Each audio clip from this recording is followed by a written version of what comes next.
آج لوگوں میں یہ بھی ایک بات ہے جی وہ اس نے وہاں کی، مدینہ پاک میں رسول اللہ رہتے تھے، خالد بن سفیان الحذلی وہ حضور کے خلاف بات کرتا تھا۔ آج لوگوں میں یہ بھی ہے جی ہم کیا کر سکتے ہیں؟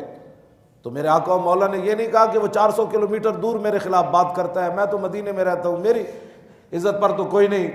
تو عبداللہ بن انیس کو حضور نے تنہا روانہ فرمایا، فرمایا اس کو قتل کر کے آؤ، وہ میرے خلاف باتیں کرتا ہے۔ عرض کی حضور مجھے کیسے پتہ چلے گا کہ وہ خالد بن سفیان الحذلی ہے؟ آپ نے فرمایا جب تو اسے دیکھے گا تو تیرے جسم پر کپ کپی طاری ہو جائے گی۔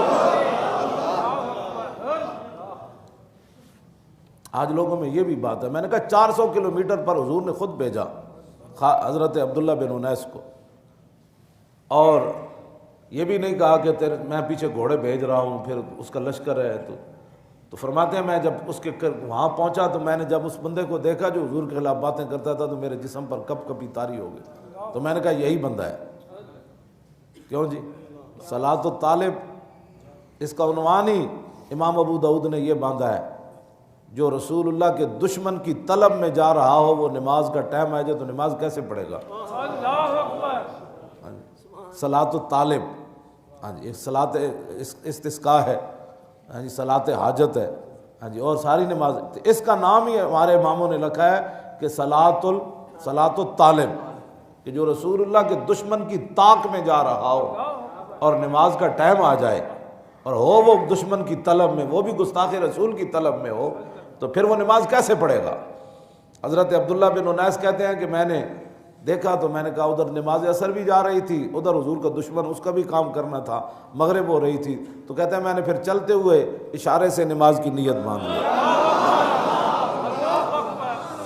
شوق تیرا اگر نہ ہو میری نماز کا امام، شوق تیرا اگر نہ ہو میری نماز کا امام، شوق تیرا اگر نہ ہو میری نماز کا امام، شوق تیرا اگر نہ ہو میری نماز کا امام۔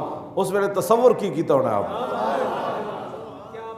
ادھر حضور کا حکم بھی، ادھر حضور کے دشمن کا خیال بھی، اور ادھر اللہ کی نماز بھی۔ کیوں جی؟ کیسی لوگوں کی نمازیں ہیں جو حضور کا درود پڑھنے سے خلل ہو جاتے ہیں۔ میں کہا عبداللہ بن انیس تسی ادھر کیوں جی نماز پڑھی؟ اقبال کہتا چھڑ تینوں سمجھ نہیں، شوق تیرا اگر نہ ہو میری نماز کا امام، شوق تیرا اگر نہ ہو میری نماز کا امام۔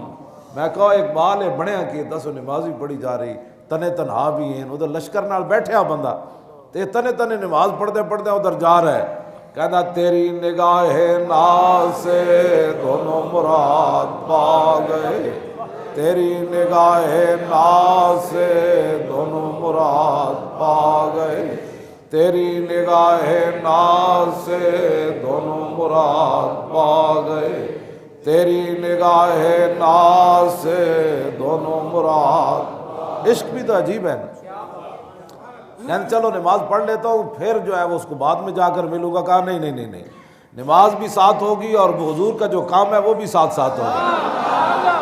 تیری نگاہ ناز سے دونوں مراد پا گئے، تیری نگاہ ناز سے دونوں مراد پا گئے۔